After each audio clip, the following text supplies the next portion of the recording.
नमस्कार.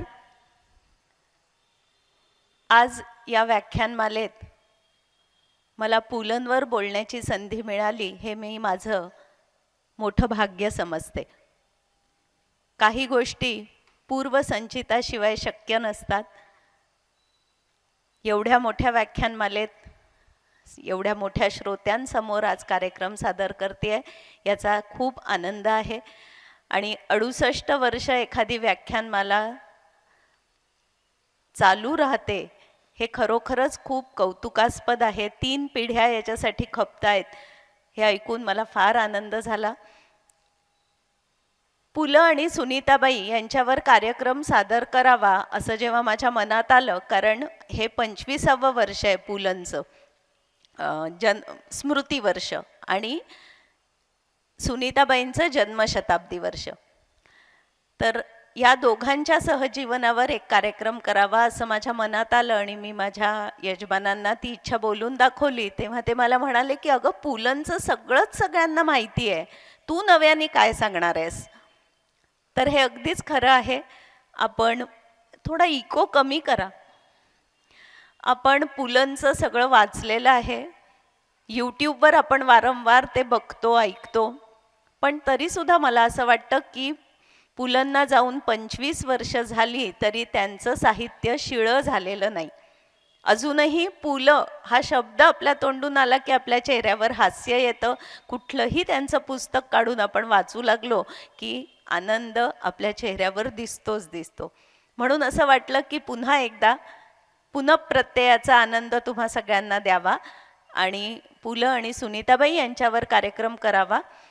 कारण पु ल आणि सुनीताबाईंचं व्यक्तिमत्व पूर्ण वेगळं होतं, पण तरीसुद्धा 54 वर्षांचं यशस्वी वैवाहिक जीवन दोघं जगले. आणि ही मला खूप कौतुकाची गोष्ट वाटते. आजकालच्या काळामध्ये वर्ष 6 महिन्यातच नवरा नवरी म्हणतात की आमचं काही पटणार नाही, आमची मतं जुळत नाहीत, आमचा स्वभाव जुळत नाही. आणि पु ल आणि सुनीताबाई इतके भिन्न होते, पण सर्वस्व देऊन एकमेकांवर प्रेम करणं, पुढे जाण्याला पुलंना मदत करणं, ह्या वेगळ्या पैलूंना मला वाटतं आपण पैलूंचा विचार करायला हवा. म्हणून पु ल आणि सुनीताबाई एक अनोखं सहजीवन हा कार्यक्रम मी करते. या कार्यक्रमात पुलंचे विनोदी लेख, कथा, पत्र आणि काही खुसखुशीत संवाद तुम्हाला ऐकायला मिळणार आहेत. तर चला पुलकित होऊया. पहिल्यांदा मी पुलंची एक कथा सादर करते. माझी पाठ धरली. काही दिवसांपूर्वी माझी पाठ धरली. जरा अंग हलवलं की कळ डोक्यात जाऊन पोचायची. दुखणं असह्य होऊन मी ओरडलो, आई ग, आता नाही सहन होत. बायको लगेच बोलली, मागच्या मार्गशीर्षात माझी मान धरली होती, किती सहन केलं मी. तुमच्यात सहनशक्तीच नाही. पुरुषांचं बरं असतं, दुखतं दुखतं म्हणायचं आणि आराम करायचा. आम्ही स्त्रिया दुखो खूपो काही हो कामं करतच राहतो. बंड्याला पाठवलंय शेजारच्या बहिणींकडे शेकायची पिशवी आणायला. तो आला की तुमची पाठ शेकून देते. अहो, वहिनी सांगत होत्या मागच्या महिन्यात भाऊजींची मान धरली होती म्हणे, इकडची तिकडे करता येत नव्हती. शेकायच्या पिशवीनं शेकलं तर लगेच बरं वाटलं म्हणे भाऊजींना. हो, मान मोडेपर्यंत रस्त्यातल्या बायकांकडे बघत बसायचं, मग मान दुखणार नाही तर काय. तेवढ्यात बंडू येऊन म्हणाला, हे आई आई, काकूंनी निरोप दिलाय. काकू म्हणाले त्यांच्या शेकायच्या पिशवीला छिद्र पडली आहेत. काकू म्हणाल्या विटकर तापवा, निरगुडीचा पाला वगैरे टाका आणि शेका, असा निरोप दिलाय काकूंनी. आम्हाला नका अक्कल शिकवू म्हणावं, आम्हाला सगळं समजतं. तेवढी अक्कल बुद्धी दिली आहे देवानी. ऊट सूट उसनं मागायला आपल्याकडे येतात, पण आपण काही मागितलं की कारण सांगतात. आता येतील ना आपल्याकडे पोह्याची चाळणी मागायला, तेव्हा मी पण सांगते छिद्र पडली आहेत म्हणून. मग बायकोनी विटकर तापवली, त्यात निरगुडीचा पाला टाकला, जाड फडक्यात तो ठेवला आणि ती माझी पाठ शेकत बसली होती. मी अंथरुणावरच होतो. थोड्या वेळाने बापूसाहेब आले आणि म्हणाले, काय हो, भलत्या वेळेला काय लोळत पडलात? अहो माझी पाठ दुखते ना. मग नाही, आता शेकून दिलंय बायकोनं, बरं वाटेल. पैसे वाचवता, डॉक्टरांचे पैसे द्यायला नको आणि हे असे घरगुती उपचार करता. थांबा, मी स्वतः जातो आणि काळे डॉक्टरांना घेऊन येतो. मग ते गेले आणि काळे डॉक्टर आमच्या घरी हजर झाले. डॉक्टरांनी माझे डोळे तपासले, घसा तपासला, पोट तपासलं आणि मला विचारलं, डोकं दुखलं होतं का कधी?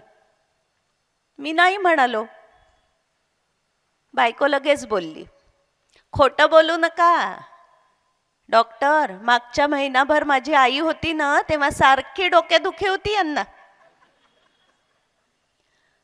मग डॉक्टर मला म्हणाले, ठीक आहे ठीक आहे, हे औषध घ्या, नाहीच बरं वाटलं तर एक्सरे काढू, रेस्ट घ्या आणि हो, स्मोकिंग करू नका.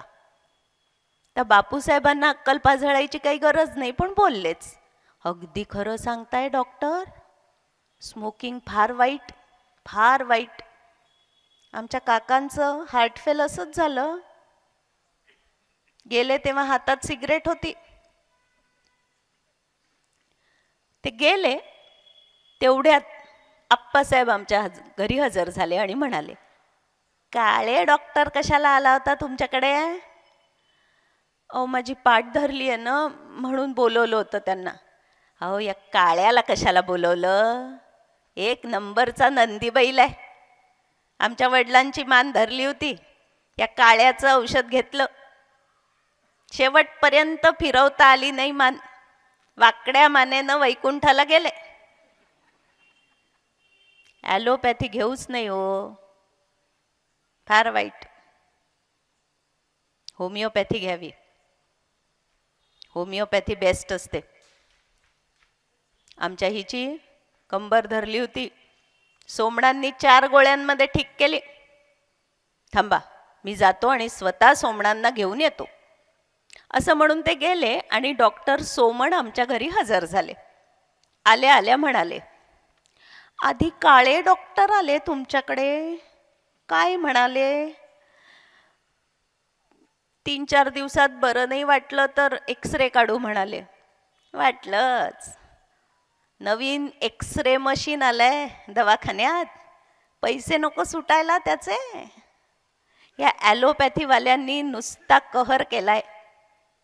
सर्दी झाली म्हणून यांच्याकडे गेलात ना तर नागपुड्यांचा एक्सरे काढतील. मला कोणावर टीका करायची नाही, ज्याचं कर्म त्याच्यापाशी, पण आमच्या होमिओपॅथीत असं नाही. तुम्हाला काही प्रश्न विचारतो त्याची उत्तरं द्या. आमच्या होमिओपॅथीमध्ये प्रश्नांना फार महत्त्व आहे. आजाराचा समूळ नाश करायचा असतो आम्हाला.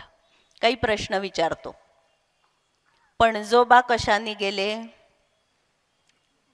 प्लेगमध्ये गेले. आजोबा कशाने गेले? पुरात बुडून मेले. वडील कशाने गेले?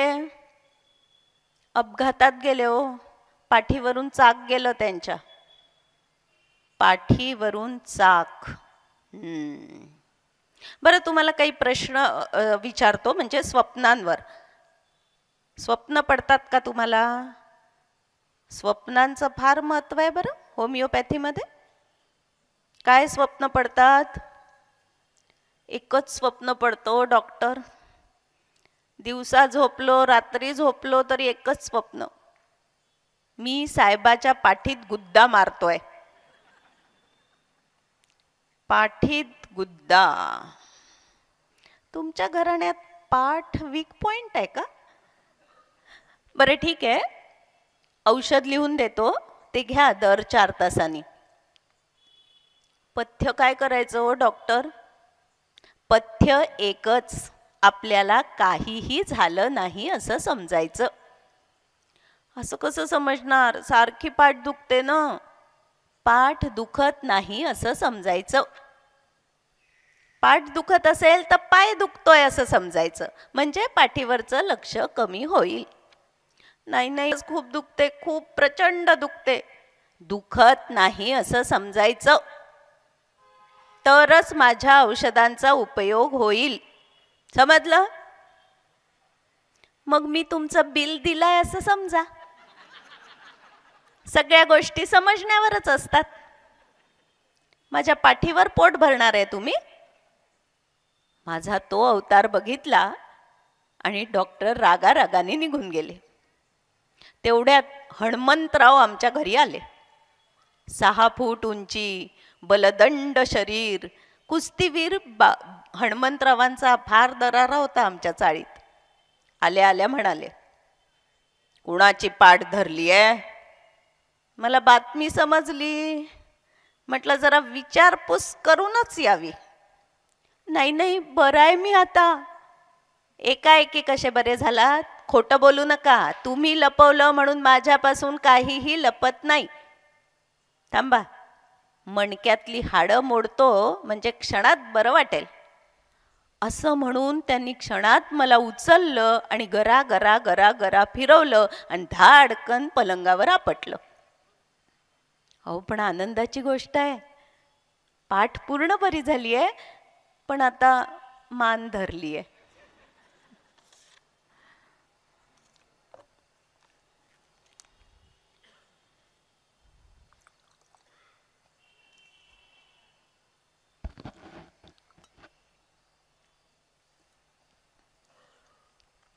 आता एक दुसरी कथा तुमच्या पुढे सादर करते.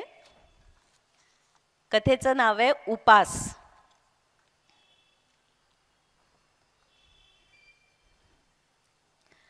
ऑफिस संपलं आणि घरी जायला निघालो. वाटेत वजनाचं यंत्र दिसलं. जरा उत्सुकता चाळवली. म्हटलं बघूया काय वजन आहे आपलं. 1 आणा टाकला. पलीकडून तिकीट आलं. तिकिटावर भविष्य लिहिलं होतं, आपके सपने सच होंगे. आणि वजन काय? 181 पाऊंड. ते बघितलं आणि हादरलो आणि ठरवलं, आजपासून उपास डाएट सुरू. 181 पाऊंड हे आकडे रात्रंदिवस माझ्या डोळ्यापुढे फिरत होते. त्या आकड्यांनी माझी झोप उडाली. पण मी रात्री स्वस्त झोपू शकत नाही यावर विश्वास ठेवायला आमची बायको तयार नव्हती. तिचं एकच पालुपद, खोटं बोलू नका. रात्रभर घोरत असता तुम्ही, चित्र विचित्र आवाज काढत. तुमच्या घोरण्यामुळे मला झोप येत नाही. 2 महिन्यात 50 पाऊंड किंवा 100 पाऊंड कमी करून दाखवीनच अशी भीष्म प्रतिज्ञा करून मी आहारशास्त्राच्या पुस्तकात डोकं घालू लागलो. प्रोटीनयुक्त, चरबीयुक्त पदार्थ कोणते हे समजून घेऊ लागलो. आता मला पानात पदार्थ दिसायचेच नाहीत, नुसत्या कॅलरीज दिसू लागल्या. आणि वजन उतरवण्यात पारंगत असणारे तज्ज्ञ मला डझनानी भेटू लागले. जो तो येऊन मला फुकटचा सल्ला दे. पंत, बटाटा सोडा, फार वाईट बटाटा. बटाटा असं नुसतं तोंडातनं म्हटलं तरी 1 ग्रॅम वजन वाढतं. फार वाईट बटाटा. तर दुसरा म्हणे, पंत, भात सोडा, भात खाऊच नका, असं वजन उतरेल. की तिसरा म्हणे, काहीतरीच काय सांगता, आमच्या कोकणात सगळे भात खातात, काय यांच्यासारखे जाडे आहेत सगळे. मग तिसरा म्हणे, पंत, तेल तूप सोडा. कोणी म्हणे तेल तूप सोडा, कोणी म्हणे भात सोडा, कोणी म्हणे बटाटा सोडा, कुणी तर सांगितलं पत्ते खेळणं सोडा, बसून बसून वजन वाढतं म्हणे. मी आपलं ऐकावं जनाचं आणि करावं मनाचं असंच ठरवलं होतं. पहिला उपाय म्हणजे आहार परिवर्तन असा विचार केला आणि ठरवलं साखरेत सर्वाधिक कॅलरीज असतात म्हणून साखर बंद, बिन साखरेचा चहा घ्यायचा. बायकोला सांगितलं दिवाळी तोंडावर आली आहे, यावर्षी मी गोडाचे पदार्थ खाणार नाही. मुलांसाठी काय ते तू गोडाधोडाचं कर, मी खाणार नाही. आता भात मला फार प्रिय, त्याच्यामुळे पूर्ण भात सोडणं शक्य नव्हतं, पण पहिला भात सोडला, ताकभात मात्र खाल्ला. 2-3 दिवस अगदी सुरळीत गेले. जसं ठरवलं होतं तसं घडलं. शिस्त म्हणजे शिस्त, नियम म्हणजे नियम. पण 5व्या दिवशी व्रतभंग झाला. अण्णा नाडगौडाचं प्रमोशन झालं आणि त्यांनी साऱ्या सेक्शनला पार्टी दिली. आता पार्टीला गेलो नसतो तर अण्णाला वाटलं असतं मी जळतो याच्या प्रमोशनवर, म्हणून जावं लागलं. त्या दिवशी आचार्यांनी माझ्या डाएटवर सूड उगवायला सगळे पदार्थ तयार केले होते. मिठाईत साखर नव्हती घातली, साखरेत मिठाई कोंबली होती. लक्षावधी कॅलरीज घासासकट माझ्या शरीरात जात होत्या. चिवडा, बटाटे वडे, गुलाबजाम असं हादळून झाल्यावर कोणीतरी म्हटलं, अरे अण्णा, गरम गरम भज्यांशिवाय कसली रे तुझी पार्टी. झालं, अण्णा नाडगौडांनी भज्यांची ऑर्डर दिली. आता ऑर्डर दिली म्हटल्यावर खाणं आलं ना. खाल्लं नसतं तर त्याला वाटलं असतं मी जळतो, म्हणून 1 प्लेट खाल्ली आणि मग जरा चाचरतच सगळ्यांना सांगितलं मी 1च प्लेट खातो हं, मी जरा डाएटवर आहे. सगळ्यांनी मला वेडात काढलं. भिकोबा म्हणाला, अरे पंत, डाएटचा आणि वजनाचा काहीही संबंध नाही. काय समजलास? काहीही संबंध नाही. आत्ता मी 30 गुलाबजाम खाल्ले. किती? 30. कधी म्हणून आयुष्यात डाएट आणि एक्सरसाइज केला नाही आपण. तुझी कुंभ रास आणि कुंभ लग्न असेल, नुसता वायू भक्षण करून राहिलास तरी असाच जाड्या राहशील, जाड्या. त्यापेक्षा रनिंग कर, रनिंग. मग जगदळे बोलला, रनिंग नको, सूर्यनमस्कार बेस्ट. आमच्या भाच्यानी 8 दिवसात 10 किलो वजन कमी केलं. काहीतरीच काय, दोरीवरच्या उड्या बेस्ट. म्हटलं दोरीवरच्या उड्या हा उपाय बरा आहे, म्हणून दोरीवरच्या उड्या मारू असं ठरवलं. पण पहिलीच उडी शेवटची उडी ठरली, कारण आमच्या खोलीत दोरी पूर्ण डोक्यावरनं फिरणंच अवघड. एकदा दोरी डोक्यावरून गेली ती ड्रेसिंग टेबलवरच्या तेलाच्या औषधाच्या बाटल्या घेऊनच खाली आली. मग बायकोनी रागारागात मला गॅलरीत पिटाळलं. तिथे दोरीवरच्या उड्या मारायला गेलो तर ती दोरी गेली बरव्यांच्या गळ्यात. तुमच्या वयाला न शोभणाऱ्या या धिंगा बसतीला मी बळी पडलो असतो. क्षमा करा, मुद्दाम नाही केलं हो. वजन कमी करण्यासाठी दोरीवरच्या उड्या मारतोय मी. काही उपयोग होणार नाही. लिहून घ्या. तोंडावर ताबा आहे? नाही, तोंडावर ताबा नाही. तोंड उघडायचंच नाही, खाण्यासाठी नाही, बोलण्यासाठी सुद्धा नाही. मौन ही मोठी शक्ती असते. मौनाचं सामर्थ्य फार मोठं आहे. मौन पाळा. अहो, मौन कसं पाळणार मी? टेलिफोन ऑपरेटर आहे ना मी, दिवसभर बोलावं लागतं मला, त्याचेच पैसे मिळतात. मग कसलं वजन उतरतं तुमचं? अतिशय कारुण्यपूर्ण कटाक्ष टाकून बर्वे निघून गेले. त्यांच्या गळ्यात पडलेली दोरी मी घट्ट आवळली का नाही या विचाराने मला पश्चाताप होऊ लागला. दोरीवरच्या उड्या खाली राहणाऱ्या लोकांमुळे, खालच्या मजल्यावर राहणाऱ्या लोकांमुळे मला थांबवाव्या लागल्या. आकस आणि दुष्टपणा, दुसऱ्याचं भलं होत आहे हे कसं बघवेल ना. पण आमच्या बायकोचा मात्र माझ्या डाएटच्या बाबतीतला उत्साह अवर्णनीय होता. हो, काय काय चमत्कारिक पदार्थ माझ्या पानात पडत होते. एकदा तिने उकडलेली पडवळं मला खायला दिली. बाळसेदार भाज्यांची स्वयंपाकघरातनं हकालपट्टी झाली. कोबी, फ्लावर, मटार बाद. सडपातळ भाज्यांचा खुराक चालू केला. शेवग्याच्या शेंगा, गवारच्या शेंगा. बरं, मी तिला आधी सांगितलं होतं की मी बिनसाखरेचा चहा पिणार. सुरुवातीला बिनसाखरेचा चहा चांगला लागत होता, अलीकडे फारच कडू लागू लागला. म्हणून तिला विचारलं तर म्हणते कशी, माझं गुपित आहे ते. अहो, सुरुवातीला जो बिनसाखरेचा चहा दिला ना मी तुम्हाला, तो बिनसाखरेचा नव्हताच. घरात थोडी साखर शिल्लक होती. म्हटलं टाकू, कळत न कळत कण कण टाकली. पण आता 4-5 दिवसापासून खरा बिनसाखरेचा चहा देते तुम्हाला. अगं काय हे, लक्षावधी कॅलरीज गेल्या तुझ्यामुळे माझ्या पोटात. हे बघा, उगीच आरडाओरडा करू नका. वजनाचं काय मेलं, होईल कमी.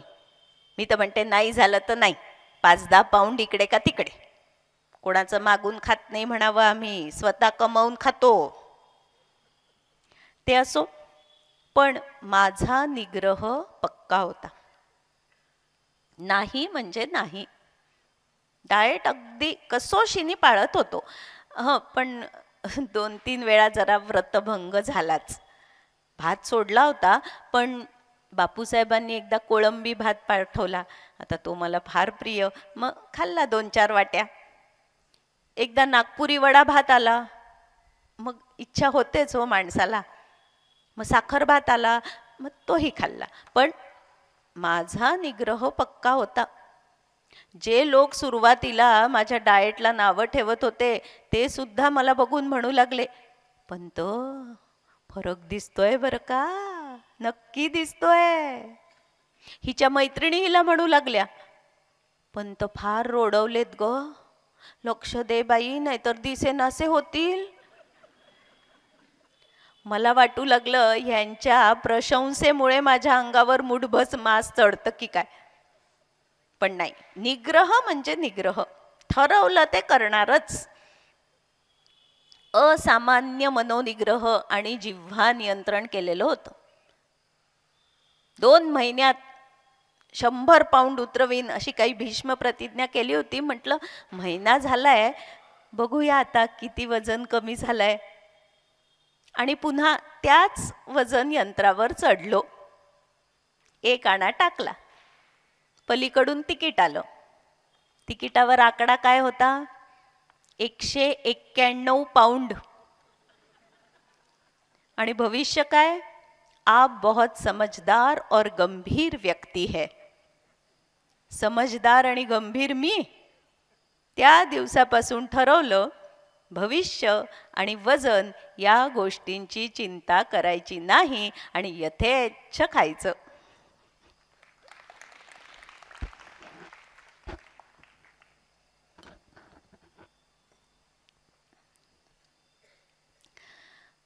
आता आपण पु ल आणि सुनीताबाई यांची भेट कशी झाली त्याबद्दल बघूया. मुंबईमधील ओरिएंट हायस्कूलमध्ये पु ल शिक्षक होते. तिथेच सुनीताबाई रुजू झाल्या. दोघांची ओळख वाढत गेली आणि दोघं एकमेकांच्या प्रेमात पडले. तो काळ होता 1945-46चा स्वातंत्र्यपूर्व काळ. त्यावेळी मुलींनी स्वतःचं लग्न स्वतः ठरवणं जगावेगळी गोष्ट समजली जायची. पण सुनीताबाईंचं माहेर म्हणजे ठाकूरांचं घर सुधारलेलं होतं. त्यांचे वडील वकील होते, विचारांनी परिपक्व होते. त्यामुळे सुनीताबाई जो मुलगा नवरा म्हणून निवडतील तो योग्यच असेल याची त्यांच्या वडिलांना खात्री होती. पण आई ती आईच असते. आपली लेक सुस्थळी पडावी असं प्रत्येक आईला वाटत असतं. त्यामुळे त्यांच्या आईनी सुनीताबाईंसाठी काही स्थळं हेरून ठेवली होती. एकदा सुनीताबाई रत्नागिरीला त्यांच्या गावी गेल्या असताना त्यांच्या आईनी लग्नाचा विषय काढला. त्यावेळी सुनीताबाईंनी सांगितलं, मी माझं लग्न स्वतः ठरवलं आहे. त्यावेळी आईत आणि मुलीत झालेला हा संवाद, म्हणजे लक्षात घ्या, त्या काळात 80-85 वर्षापूर्वी झालेला आई आणि मुलीचा संवाद आज सुद्धा अगदी किती संयुक्तिक आहे. कुणाशी ठरवलंय? आहे एक, त्याला काही नाव गाव? अगं मागवून सांगीनच ना, लपून थोडीच राहणार आहे तुझ्यापासून. थोडे दिवस तर थांब. रंगानी गोरा आहे ना? आता गोरेपणात काय विशेष आहे आई? ब्रिटिश लोक गोरेच, ते काय चांगले मानणार आहेस तू? अरे देवा, ब्रिटिश शोधला की काय? नाही, नशीब माझ्या या प्रश्नाला तू सरळ उत्तर दिलं. पण रंगानी गोरा आहे ना? आपल्या घरात कुणीच काळं नाही, आणि तू तर लख्ख गोरी आहेस. तितकासा गोरा नाही, पण काळा सुद्धा नाही, म्हणजे सावळा. हो, सावळा म्हणायला हरकत नाही. काळा म्हणण्यापेक्षा सावळा म्हणणं कधीही चांगलं. आपल्यातलाच आहे ना? आपल्यातला म्हणजे कुडाळ, देशकर, गौड, ब्राह्मण. आई, तू किती वर्ष जातपात बघत बसणार आहे? माझा जातीपातींवर अजिबात विश्वास नाही. मला लेक्चर नकोय. आपल्यातला आहे का नाही आहे? सारस्वत आहे. अगो बाई, म्हणजे एका अर्थी आपल्यातलेच. नाव काय? देशपांडे. नुसतेच देशपांडे? अगं, पुरुषोत्तम लक्ष्मण देशपांडे. त्याला भाई म्हणतात. त्याला नवऱ्याला अरे जारे करणारेस? अगं, नवरा बायकोत एक मोठा दुसरा लहान असं असता कामा नये, दोघेही सारखेच. मग काय, लग्नानंतर सुद्धा त्यांना अरे भाई इकडे ये असं म्हणणार आहेस? हो, त्यात काय झालं? म्हणा. शिकलेली पिढी म्हणून मिरवता आमच्या पुढे, म्हणा. असतात कुठे? मुंबईला. पार्ल्याला घर आहे त्याचं. मुंबईत स्वतःचं घर आहे. पण करतात काय? नोकरी बिकरी? मुंबईला शाळेत शिक्षक आहे. मी शिकवते त्याच शाळेत. शोधून शोधून शिक्षकच शोधला. पगार अगदी बेताचा असतो शिक्षकांना. किती मिळतात? महिना 55 रुपये. आणि तुला? मला महिना 35 रुपये. शिकले किती आहेत? BA LLB. घरी कोण कोण आहे? वडील नाही आहेत त्याला. मोठी बहीण सासरी गेली आहे. घरी आई, 2 धाकटे भाऊ आणि एक बहीण आहे. घ्या, म्हणजे सगळी जबाबदारी तुमच्यावरच. मी जी स्थळं बघितली होती ती खूप चांगली होती बरं याच्यापेक्षा. अगं आई, मिळतील त्या नोकऱ्या केल्या आहेत त्यांनी. घर खर्चाला थोडेफार पैसे मिळावे म्हणून शिकवण्या सुद्धा केल्या. शिकवण्या कसल्या? गाण्याच्या. भाई गातो, खूप छान गातो. त्यामुळे भावगीत गायनाचे कार्यक्रम सुद्धा करतो. शिकवणीत पैसे बरे मिळतात का ग? अगं कसले, महिना 2 रुपये शिकवणी. काही लोकांनी ते सुद्धा बुडवले. बुडवले? काय मेली माणसं आहे ती मुंबई पुण्याची. अगं, तुला एक एक गमती सांगितल्या तर तू आश्चर्य करशील. एकदा एकानं भाईला गाण्याच्या शिकवणीला बोलवलं. त्याच्या म्हाताऱ्या आईला गाणं शिकवायला सांगितलं. भाईनी चौकशी केल्यावर समजलं त्या म्हातारीला दमा होता. त्या दम्यावर औषध म्हणून तिला गाणं शिकायचं होतं. अगं, व्यक्ती तितक्या प्रवृत्ती. पण भाई खूप छान गातो. त्यामुळे नाटकात सुद्धा कामं करतो. त्यातूनही थोडीफार कमाई होते. एवढं शिकून सवरून नाटकात कामं करतात. वय काय आहे त्यांचं? माझ्यापेक्षा 5 वर्षांनी मोठा आहे. त्याचं लग्न झालं होतं. दिवाडकर म्हणून मुलगी होती. पण ती लग्नानंतर लवकरच गेली. म्हणजे तू दुसरेपणाची होणार आहेस. अगं, मी जी स्थळं बघितली होती ती फार चांगली होती. आई, आता त्याची पहिली बायको गेली, याला तो काय करणार ग? तू आता काही प्रश्न विचारू नकोस. तू बघच, तुला भाई नक्की आवडेल. असा हा संवाद झाला सुनीताबाई आणि त्यांच्या आईमध्ये. आणि खरंच पहिल्या भेटीतच पुलंनी ठाकूर कुटुंबाला आपलंसं केलं. आपल्या लग्नाला घरच्यांची संमती आहे ही बातमी सुनीताबाईंनी पुलंना कळवली. रत्नागिरीला नोंदणी पद्धतीने विवाह करायचा असं ठरलं. लग्नात अनावश्यक खर्च पूर्णपणे टाळायचा असं दोघांचंही स्पष्ट मत होतं. त्यामुळे पत्रिका छापणं नाही की घरोघरी प्रतिष्ठितांना जाऊन आमंत्रण करणं नाही. नवरी मुलगी साध्या खादीच्या पांढऱ्या साडीत रजिस्ट्रार पुढे बसली आणि नवरा मुलगा साध्या पायजामा शर्टमध्ये. लग्न रजिस्टर झालं. दुसऱ्या दिवशी सुनीताबाईंच्या वडिलांनी घरातच गाण्याची मैफिल ठेवली. 30-40 जणांना आमंत्रित केलं. ठरल्या वेळी सगळे लोक आले. गाणारी व्यक्तीच नाही. पुलं सासऱ्यांना जाऊन म्हणाले, अहो सगळे आले, गाणं कोण गाणार आहे? तुम्ही. सासरे बुवा म्हणाले. आणि खरंच पुलंच्या गाण्याने सगळ्यांचे कान तृप्त झाले. सुनीताबाईंनी पुलंच्या जीवनात प्रवेश केला तो नक्षत्र योग महाराष्ट्राच्या दृष्टीने एक भाग्ययोग होता. ही दोन भिन्न प्रवृत्ती प्रकृतीची अलौकिक जोडी होती. पुलंचा नालौकिक वाढावा म्हणून सुनीताबाईंनी अपार कष्ट घेतले. म्हणायचे, सुनीता म्हणजे माझं श्रेयस आणि प्रेयस. सुनीताच्या रूपाने श्रेयस आणि प्रेयस या दोन गोष्टींचं वरदान मला मिळालं. सुनीता ठाकूर नावाच्या एका बुद्धिमान आणि संपन्न घराण्यातल्या मुलीला गरिबीचा वसा घेऊन माझ्याशी संसार करावा लागला. लग्न झालं त्यावेळी मला केवळ 50 रुपये पगार होता. 7 जणांच्या संसाराचा गाडा ओढावा लागत होता. लग्नानंतरचा प्रवास हा माझा आणि सुनीताचा आमच्या दोघांचा आहे. मला एकट्याला त्यातून निराळं काढताच येणार नाही. सुनीता माझी मार्गदर्शक, नाट्य काव्य वाचनातील सहकारी आणि व्यवस्थापक. अनेक भूमिका तिनं शारीरिक मानसिक कष्टांची पर्वा न करता पार पाडल्या. निराशेच्या क्षणी मला धीर दिला आणि यशाच्या प्रसंगी माझा तोल जाऊ दिला नाही. आता सुनीताबाई कशा होत्या याचं एक उदाहरण म्हणून सांगते. 1956 मध्ये पुलं तुझं आहे तुझं पाशी हे नाटक लिहित होते. 2 अंक लिहून पूर्ण झाले होते. 3रा अंक लिहायला पुलं टाळमटाळ करत होते. सुनीताबाई सारखं मागे लागायच्या, भाई तुझा 3रा अंक लिहून पूर्ण व्हायचं आहे. पुलं म्हणायचे, बघू ग, लिहीन सावकाश. असं होता होता 3 जुलै ही तारीख आली. 3 जुलै म्हणजे सुनीताबाईंचा वाढदिवस. पुलंनी त्या दिवशी सुनीताबाईंना विचारलं, सुनीता तुला काय गिफ्ट हवंय वाढदिवसाचं माझ्याकडून?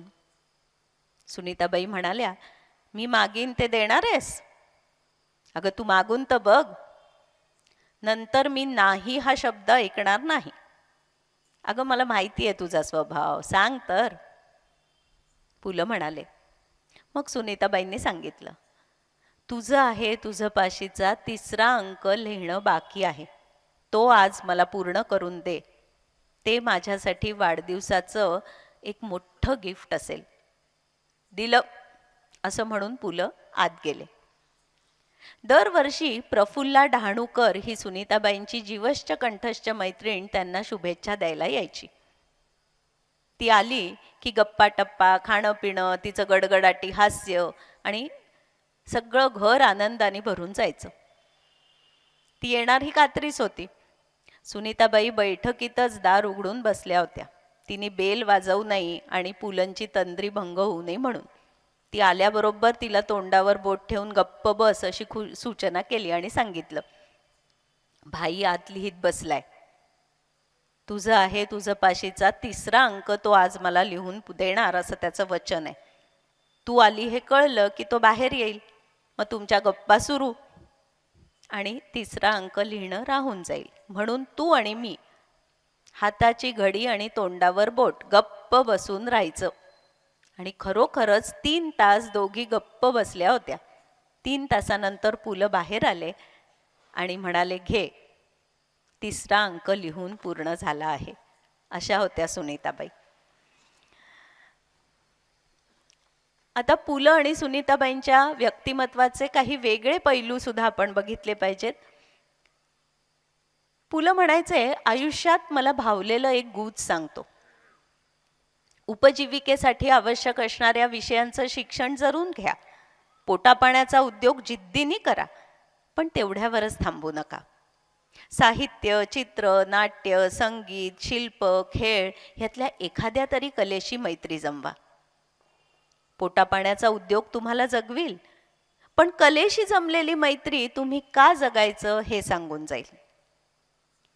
जीवनाचं अवघड तत्वज्ञान पु ल अगदी सोप्या शब्दात आपल्या पुढे मांडून गेले. आनंदाने कसं जगावं हे पुलंनी सांगितलं. पुलंचं व्यक्तिमत्व सर्वार्थाने उत्तुंग होतं. ते जेवढे मोठे विनोदकार होते तेवढेच मोठे चिंतक, विचारवंत आणि समाज सुधारणेची आस असलेले महान कलावंत होते. पु ल जातिवंत बहुरूपी होते. त्यांनी निष्ठेने अध्यापन केलं, चित्रपटात विविध भूमिका केल्या, कथा, पटकथा, संवाद लिहिले, गीतांना, भावगीतांना सुरेख चाली लावल्या, हार्मोनियम, बासरी अप्रतिम वाजवली, एकपात्री प्रयोग केले, नाटकांचं दिग्दर्शन केलं. बोरकर, आरती प्रभू, मर्ढेकर यांच्या कवितांचं उत्कृष्ट वाचन केलं आणि हे सर्व करत असताना मराठी साहित्यात मोलाची भर घातली. त्यांनी प्रसन्न, निर्मळ, अभिरुची संपन्न विनोदाच्या माध्यमातून मराठी माणसाच्या जीवनात अखंड आनंद निर्माण केला. खोगीर भरती, नसती उठाठेव, बटाट्याची चाळ, गोळाबेरीज, हसवणूक या विनोदी साहित्याला वाचकांनी भरभरून दाद दिली. व्यक्ती आणि वल्ली या पुस्तकाला वाचकांच्या उदंड प्रेमाबरोबरच साहित्य अकादमीचा पुरस्कारही मिळाला. 3 पैशाचा तमाशा, अंमलदार, सुंदर मी होणार, ती फुलराणी अशी सुंदर सुंदर नाटकं पुलंनी लिहिली. निखळ विनोद त्यांच्या वाक्यातून प्रकट होई. उपहास, उपरोध या शस्त्रांचा वापर करत त्यांच्या विनोदाला धार चढे. पण त्यांचा विनोद कधी कुणाला जखमी करत नसे. एकदा एकानं पुलंना विचारलं, भाई, तुम्हाला सगळ्यात जास्त काय आवडतं? पु ल म्हणाले, माणसं. सूर्यास्त, समुद्रकिनारा असं सुंदर निसर्ग चित्र असलं तरी जर त्यात माणसाची आकृती नसेल तर ते चित्र मला अपूर्ण वाटतं. असं उत्तर फक्त पु लच देऊ शकत होते. माणसांवर त्यांचं मनापासून प्रेम होतं. अनेक कलाक्षेत्रातील दिग्गजांशी त्यांचे मैत्रीपूर्ण संबंध होते. पुलंच्या सहवासात आलेली प्रत्येक व्यक्ती पुलकित होऊन जायची. फुलाच्या आसपास जसा सुगंध दरवळतो तसा पुलंच्या आसपास आनंद दरवळायचा. 12 जून 1946 रोजी सुनीताबाईंनी पत्नी म्हणून पुलंच्या आयुष्यात प्रवेश केला. कलावंत भाई एक मस्त मैफिल जमवावी आणि झोकून द्यावं तिथं स्वतःला अशा वृत्तीचे होते. त्यांना अनेक दिशा होत्या. कोणत्याही दिशेने ते सहज मन मुराद वाहत गेले असते. पण मग पुराचं पाणी वाहत आलं आणि गेलं इतकंच झालं असतं. सुनीताबाईंनी ते पाणी नेमक्या कालव्यांमधून खेळवलं. पुलंच्या एकूणच सगळ्या कार्यकर्तृत्वाची पूर्वतयारी म्हणजे सुनीताबाई. सुनीताबाई बुद्धिमान, मेहनती, ध्येयवादी, कलासक्त आणि जिद्दी होत्या. त्यांची स्वतःची काही तत्व होती आणि त्या तत्वांशी त्यांनी कधीही तडजोड केली नाही. 1942च्या चले जाव चळवळीत सुनीताबाईंनी उडी घेतली. चळवळीत भाग घेतलेल्या विद्यार्थ्यांना कॉलेजनी निलंबित केलं. माफी मागितली तरच परत प्रवेशाची हमी दिली. काही विद्यार्थ्यांनी तो मार्ग पत्करला देखील, पण सुनीताबाईंनी माफी मागायला नकार दिला. स्वातंत्र्य लढ्यात भाग घेणं हे प्रत्येक भारतीयाचं कर्तव्य आहे, त्यात माफी कसली मागायची, हा त्यांचा विचार होता. पुढं स्वातंत्र्य सैनिकांना लागू झालेलं पेन्शन त्यांनी स्वीकारलं नाही. पेन्शन घ्यायला ती नोकरी थोडीच होती, तो स्वातंत्र्य प्रेमाचा उद्घोष होता. स्वातंत्र्य प्रेम विचार होता, मूल्य होतं. विचारांशी मूल्यांशी मी तडजोड करणार नाही, असं सुनीताबाई ठणकावून सांगायच्या. त्या स्वतः उत्तम लेखिका होत्या. पुढे त्यांचं आत्मचरित्र आहे मनोहर तरी खूपच गाजलं. प्रियजिये, मण्यांची माळ, ही सोयरे सकळ ह्या पुस्तकांना वाचकांनी भरभरून दाद दिली.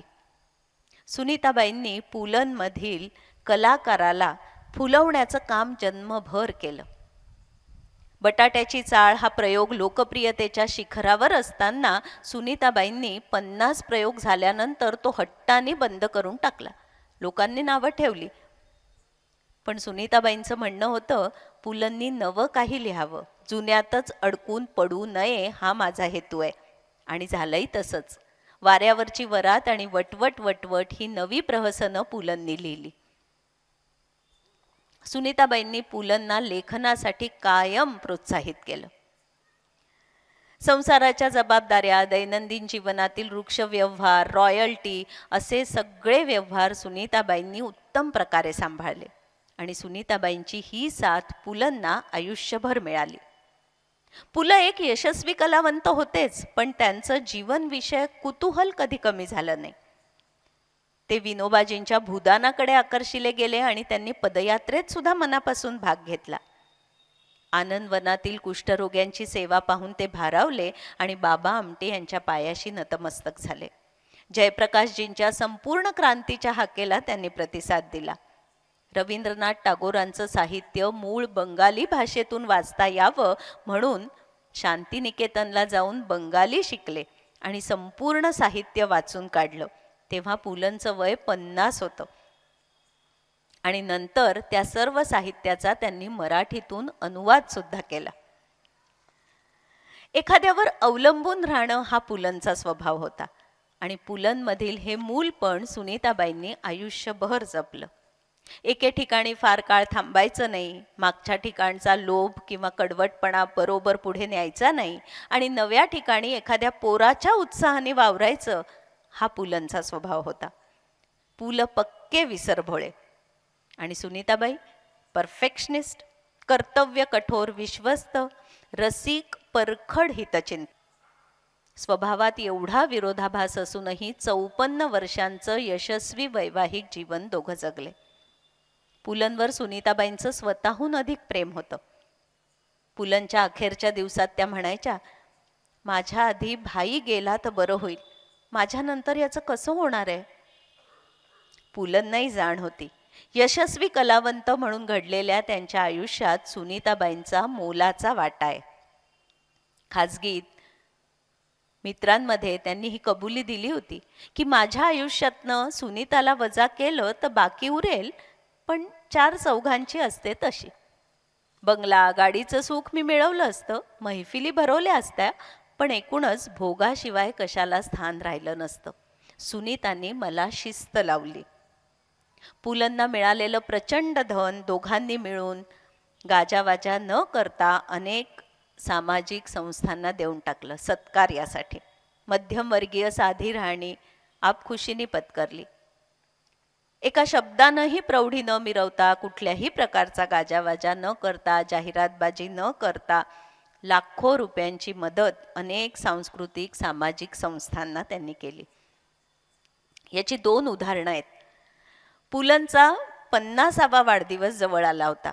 सगळ्यांना वाटलं खूप धडाक्यात आता सुनीताबाई तो साजरा करतील, पण सुनीताबाईंनी तो अतिशय वेगळ्या पद्धतीने साजरा केला.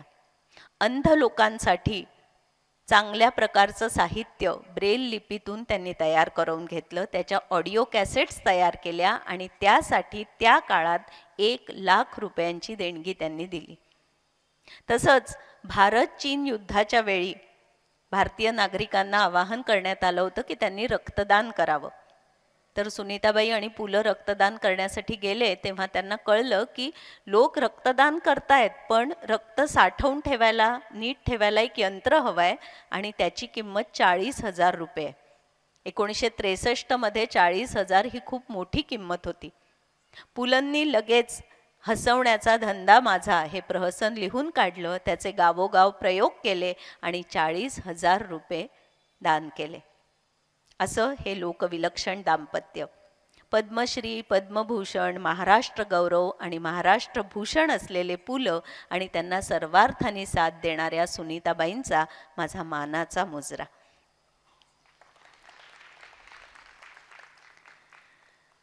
सुनीताबाई पराकोटीच्या चिकित्सक आहेत, आग्रही आहेत, आपलंच म्हणणं दुसऱ्यांवर लादतात असा त्यांच्यावर बरेच वेळा आरोप झाला. लोक म्हणायचे की सुनीताबाईंनी काही ठरवलं तर त्यात त्यांना अजिबात बदल किंवा तडजोड चालत नाही, पण हा त्यांच्या स्वभावाचा भाग होता. आता त्यांचा स्वभाव कसा होता ह्याचे 2-4 किस्से बघा. वेळ पाळली नाही तर सुनीताबाईंना अतिशय राग यायचा. कुणीही न सांगता आपल्या घरी आलेलं त्यांना आवडायचं नाही. अगदी जवळचे नातेवाईक, आप्तेष्ट सुद्धा. फोन करा, वेळ मागवून घ्या आणि मगच या असं त्या सांगायच्या. समजा एखाद्यांकडे भेटायला सुनीताबाई आणि पु ल जाणार असं ठरलं, 4 वाजता आम्ही येतो असं सुनीताबाईंनी त्यांना कळवलं. आणि समजा सुनीताबाई 4 वाजायला 5 मिनिटं कमी असताना त्यांच्या घरी पोचल्या तर सुनीताबाई बाहेर उभ्या राहायच्या. 4 वाजले की बेलचं बटन दाबायच्या. वेळ म्हणजे वेळ. किंवा एखाद्या व्यक्तीने त्यांना फोन करून विचारलं की मला पुलंची भेट घ्यायची आहे, त्यांच्याशी भेटायचं आहे, तर अर्धा-पाऊण तासाचा वेळ द्याल का? तर सुनीताबाई म्हणायच्या, अर्धा तास का पाऊण तास नक्की सांगा. मग पुढची व्यक्ती म्हणे की अर्धा तास द्या. मग ती व्यक्ती समजा भेटायला आली. अर्धा तास झाल्यानंतर सुनीताबाई हाताची घडी घालून त्यांच्या पुढे उभ्या राहायच्या. म्हणजे अर्धा तास झालेला आहे, आता तुम्ही निघायला हरकत नाही. पुलंनी अमाप पैसा मिळवला, अमाप.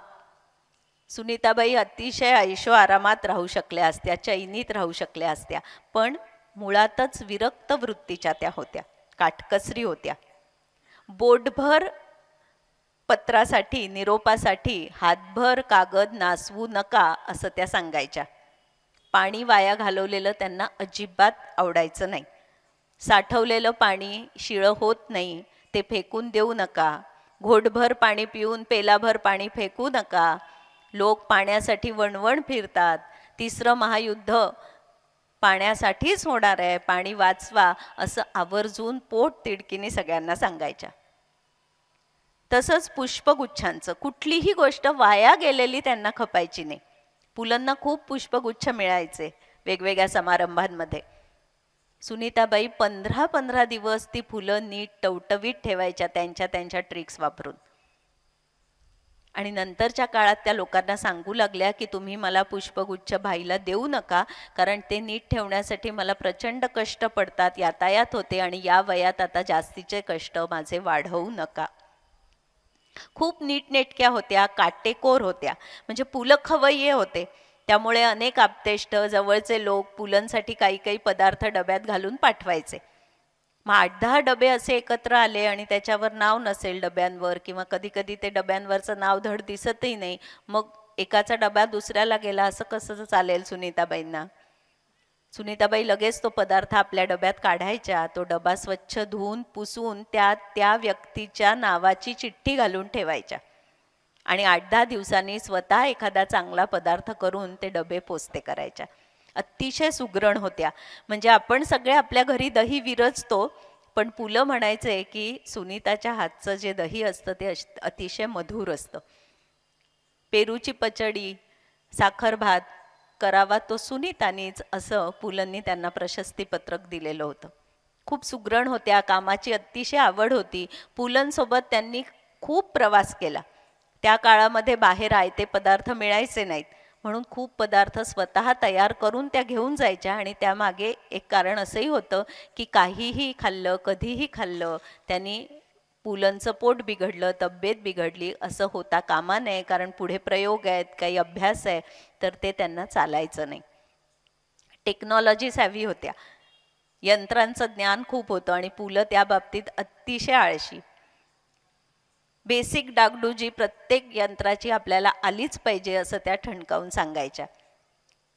पुलंचे प्रयोग दूर लागायचे, कधी कधी टॅक्सी मिळायची नाही. मग या सगळ्यातनं वाचण्यासाठी त्यांनी स्वतः कार घेतली आणि कार त्यांनीच चालवली. पुलंनी कधीही त्या कारला हात लावला नाही.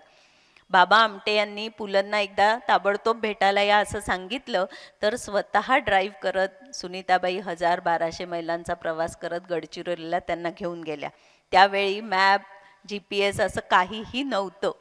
तसाच बेडाघाटचा सुद्धा एक प्रवास, त्याचं सुद्धा वर्णन त्यांनी केलेलं आहे. पु ल प्रतिष्ठान ज्यावेळी स्थापन झालं त्यावेळी वेगवेगळ्या देणग्या त्यांनी दिल्या वेगवेगळ्या संस्थांसाठी. मग ते टॅक्स, ट्रस्ट तयार करणं, ह्या सगळ्याचे कायदे त्यांनी स्वतः सगळे जाणून घेतले, अभ्यासले. म्हणजे नाना पालखीवाला त्यांना एकदा म्हणाले होते की बाई तुम्ही कायद्याचं शिक्षण कुठे घेतलं हो? तर सुनीताबाई म्हणाल्या मी शिक्षण घेतलं नाही आहे, पण मी सगळं समजून घेतल्याशिवाय काहीही करत नाही. माझी दिशाभूल झाली, मला माहीत नव्हतं म्हणून माझ्या अज्ञानाचा कोणीतरी फायदा घेतला, ही वाक्य माझ्या तोंडून आलेली मला चालत नाहीत. स्वतःच्या तत्वांवर सुनीताबाई जगल्या. त्यांचं भाषेवर खूप प्रेम होतं. मराठी भाषा आणि इंग्रजी भाषेवर त्यांचं प्रचंड प्रभुत्व होतं. म्हणजे हेमिंग्वे या इंग्रजी साहित्यकाराची the old man and the sea ही कादंबरी पुलंनी मराठीत अनुवादित केली एका कोळियाने या नावाने. तेव्हा पु ल आणि सुनीताबाई तासनतास चर्चा करत बसायचे आणि एकेका इंग्रजी शब्दासाठी सुनीताबाई कैक मराठी शब्द त्यांना सुचवायच्या की तुझं काम चांगलंच झालं पाहिजे, काहीतरी थातूरमातूर लिहिलं असं मला चालणार नाही. कवितेवर त्यांचं खूप प्रेम होतं. शेकडो कविता सुनीताबाईंना आणि पुलंना पाठ होत्या. सिनेमात, नाटकात त्यांनी काम केलं होतं. पुलंनी एक प्रहसन लिहिलं, त्याच्यामध्ये मालवणी मावशीची भूमिका सुनीताबाई करणार होत्या. त्यासाठी त्यांनी अपार कष्ट घेतले, मालवणी भाषा शिकल्या. पण मग पुलंच्या स्वभावानुसार ते प्रहसन खूप वाढत गेलं, त्यात अनेक पात्र आली. मग दुसऱ्या कलावंतांना नाराजी नको म्हणून ते प्रहसन जर वेळेत बसत नाही आहे तर सुनीताबाईंनी सांगितलं माझं मालवणीचं मावशीचं पात्र काढून टाक. अशा अनेक तडजोडी त्यांनी केल्या. त्यांना खरं म्हणजे रंगमंचावर काम करायला खूप आवडायचं, पण पुलंसाठी त्यांनी ते बरेच वेळा नाकारलं.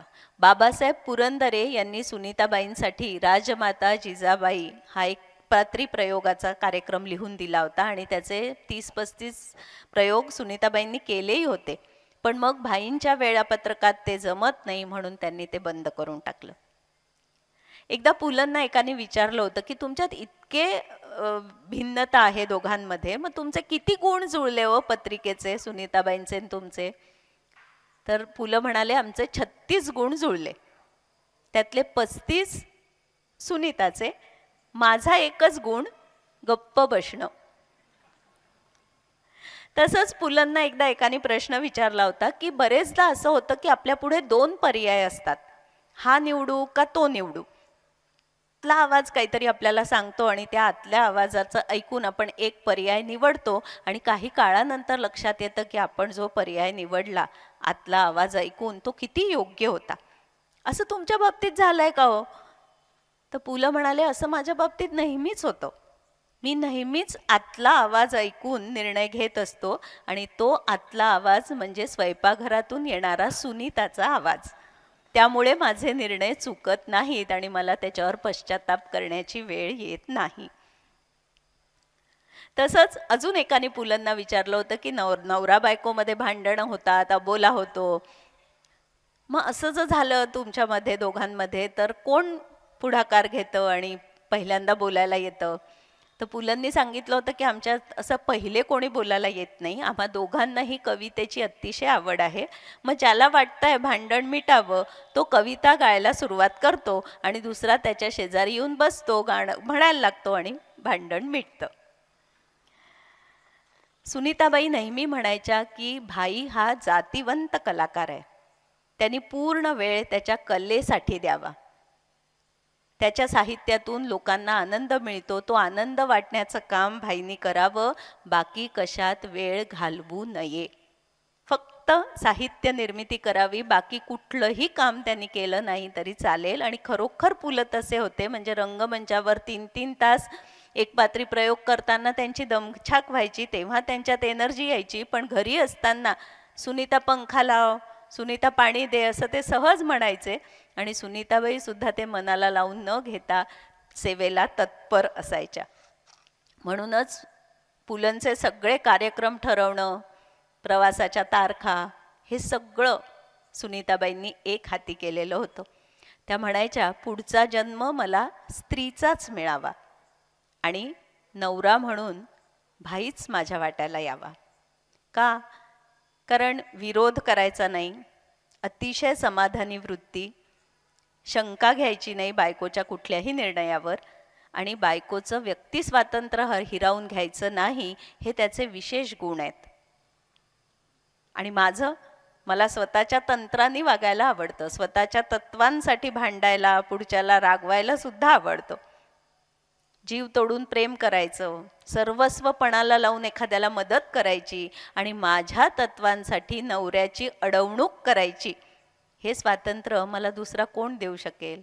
म्हणून पुढच्या जन्मी सुद्धा मला पु ल देशपांडे हेच नवरा म्हणून हवेत. असं हे मुलखा वेगळं जोडपं.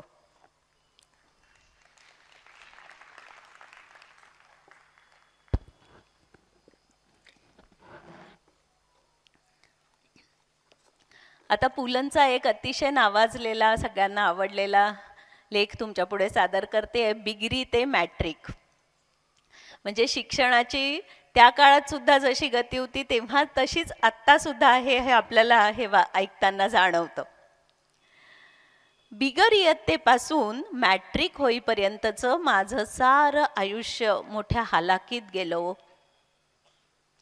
बाल्य, शैशव, कौमार्य आणि पौंगंड अवस्थांच्या जाळपोळीचा हा इतिहास आहे. शालेय जीवनात गणित, विज्ञान, इतिहास, भूगोल, ड्रॉइंग आणि व्यायाम हे माझे षडरिपू. गणित बलाढ्य, गणिताच्या पाढ्यांना मी आजही घाबरतो. 13, 17, 19, 23, 27चे पाढे मला आजही येत नाहीत. मला प्रश्न पडतो, मी शाळेत असताना गणित शिकलोच का? आज जर मी बाजारात गेलो भाजी घ्यायला, भाजी घेतल्यावर त्या भाजीची पिशवीत कोंबाकोंब करण्यापूर्वी ती अशिक्षित भाजीवाली जी कधीही शाळेत गेली नाही ती तोंडी हिशोब संपवते आणि मी बोटं मोडत बसतो. शाळेत जॉमेट्री नावाची एक वेगळीच भानगड होती. त्रिकोणाच्या 2 बाजूंची बेरीज तिसऱ्या बाजूपेक्षा अधिक असते म्हणे. असेल, आम्हाला काय करायचंय? 2 समांतर रेषा एकमेकींना भेटत नाहीत म्हणे. हो, असतो एकेकाचा स्वभाव. 2 शेजारी तरी भेटतात का? पाहिले आहेत का तुम्ही? परपेंडिक्युलर, हॉरिझॉन्टल या उभ्या आडव्या रेघांनी मला कायम पेचात पाडलं. कंपास पेटी हा कायम हरवण्यासाठी घेतलेला मामला असायचा आणि या कंपास पेटीमध्ये डिव्हायडर नावाची एक वस्तू असायची. गणिताच्या शिक्षकात आणि माझ्यात फूट पाडण्यापलीकडे या डिव्हायडरनी काहीही साध्य केलं नाही. फिजिक्स, केमिस्ट्री नावाचे अहिमही होते. शरीरशास्त्र हा विषय सोपा आहे असं मी ऐकलं होतं, पण मज्जारज्जू, यकृत, प्लीहा, मूत्रपिंड या संस्कृत भाषेतल्या शिव्या आहेत की काय असं मला वाटायचं. सारखं प्रश्न विचारून आम्हाला भांडवून सोडायचे. मोठ्या आतड्याचं काम काय, लहान आतड्याचं काम काय, यकृताचं काम काय. अहो, त्यांना त्यांचं काम करू द्या, तुम्ही तुमचं काम करा. सारखे काय प्रश्न विचारताय? ह्याचं काम काय, त्याचं काम काय? पोटाचं काम काय? चड्डी धरून ठेवणं, एवढं सोपं आहे. आर्किमिडीज नावाचा कोणी संशोधक होऊन गेला म्हणे. पाण्यात वस्तू बुडाली की पाणी बाहेर सांडतं. हा शोध लागला आणि युरेका युरेका असं म्हणत न्हाणी घरातनं तसाच उघडा बंब धावत सुटला म्हणे. त्यात कौतुक करण्यासारखं काय आहे हो? बरेच लोक बाथरूम मध्ये जाताना पंचा न्यायला विसरतात.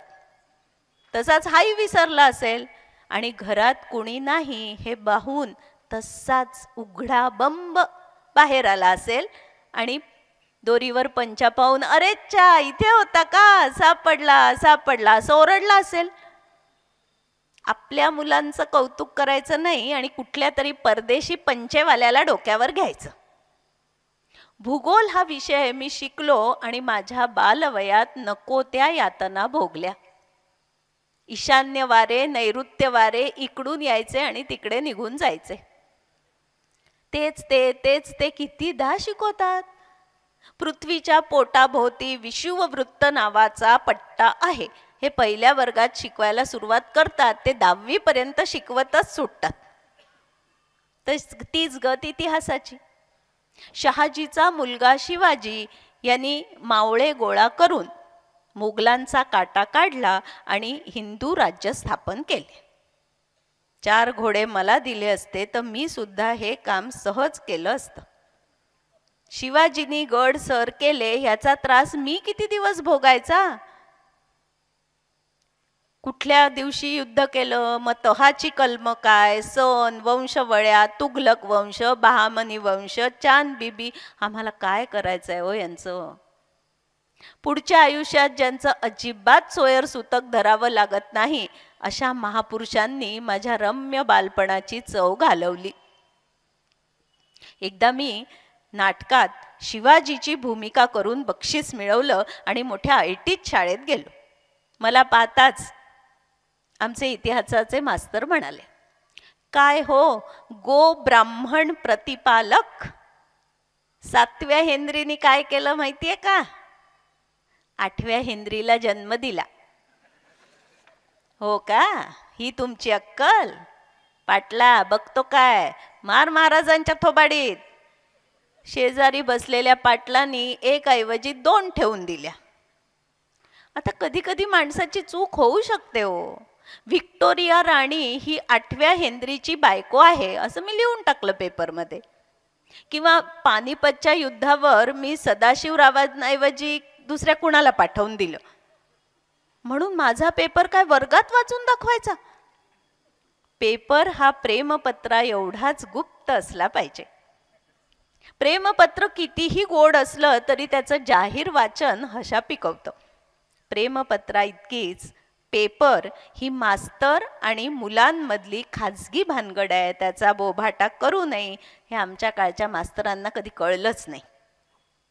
मी लहान असताना मुलांना शाळेत सोडणाऱ्या आया जन्माला आल्या नव्हत्या. 5-6 पोरांच्या घोळक्यात आया मुलाला ढकलून देत आणि म्हणत जा रे शाळेत. वर्षातनं कधीतरी एकदा बाप मुलांना विचारायचा, गधड्या कितवीत आहेस? 2रीत. गधडा सांगायचा. आमच्या वेळी पालक पालेभाजीचा प्रकार होता. आईवडिलांचे पालक झाले नव्हते. एकदा भूगोलाच्या मास्तरांनी मला प्रश्न विचारला, उठा सांगा मसाल्याची बेटे कोणती? मी बेडेकर कुबल असं सांगितलं. मास्तरांनी मला मारलं. वास्तविक हीच माहिती पुढील आयुष्यात मला जास्त कामात येणार होती. पण जास्तीत जास्त निरुपयोगी माहिती असलेला मुलगा हुशार समजला जायचा. अहो इंग्रजी व्याकरण तरखडकर पूर्ण पाठ केलं होतं, कोळून प्यायलं होतं. पण आजही आमच्या हिच्या हातच्या थालीपीठाची सर कशाला नाही बरं का. हे वाक्य इंग्रजीत कसं बोलावं मला समजत नाही. किंवा उद्या सर्वपित्री अमावस का हे इंग्रजीत कसं सांगावं समजत नाही. आयत्या वेळी उपयोगी पडेल असं काहीच हाती लागलं नाही हो या शिक्षणाने. हाती लागला तो मार. बालपणाला विद्यार्थी दशा हा योग्य शब्द आहे. इतिहास, भूगोल, गणित, विज्ञान या विषयांची माझ्या बालपणाला वाळवी लागली होती आणि तिने माझं बाल्य पोखरलं.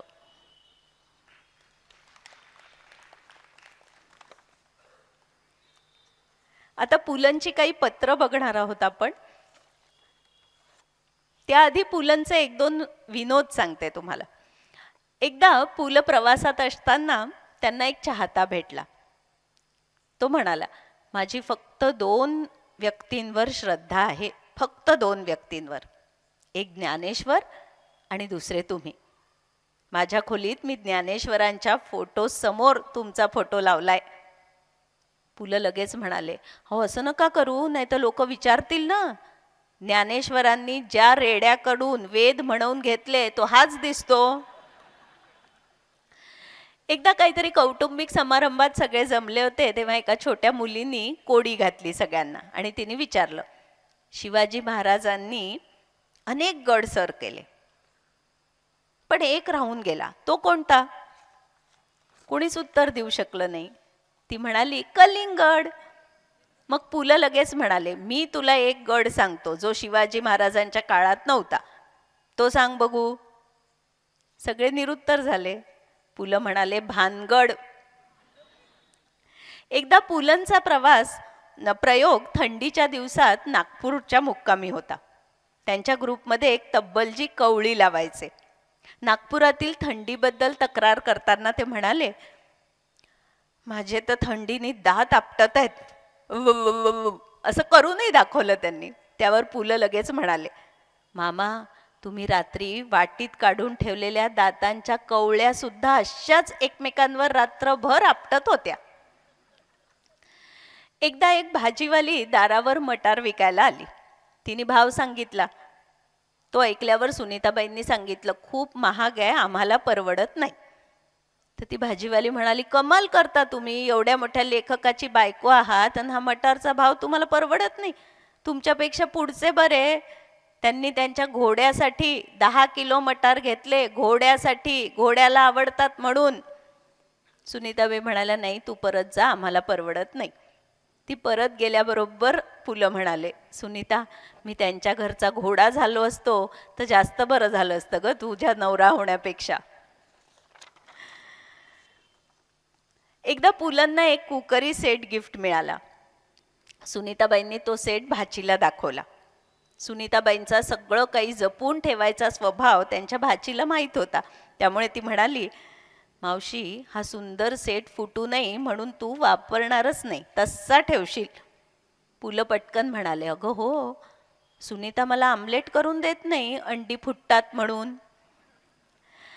पुलंचं आणखीन एक अतिशय हजरजबाबीपणाचं उदाहरण म्हणजे नांदेडच्या नाट्य संमेलनाला अत्रे गेले होते आणि त्यावेळी नांदेडच्या रस्त्यांबद्दल ते अतिशय तक्रार करू लागले रंगमंचावरनं, व्यासपीठावरनं.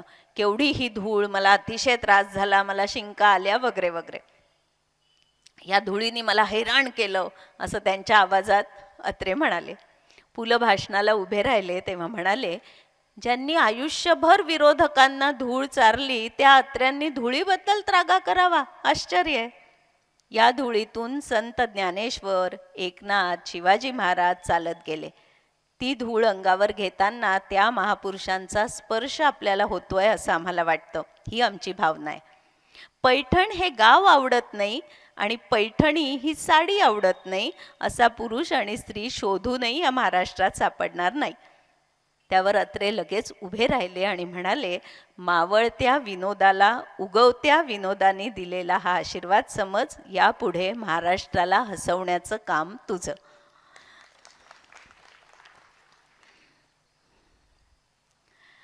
आता पुलंची काही पत्र सांगते.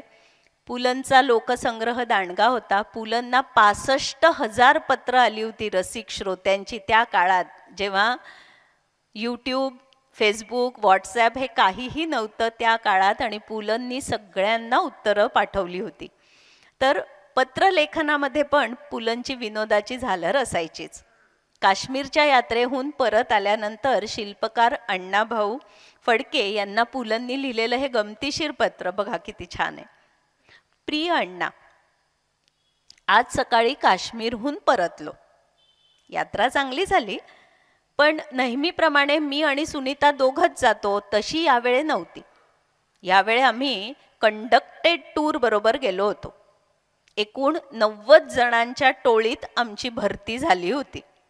त्यामुळे काश्मीर पाहण्यापेक्षा काश्मीरला पाहायला आलेल्या लोकांना पाहण्यात मला जास्त मौज वाटत होती.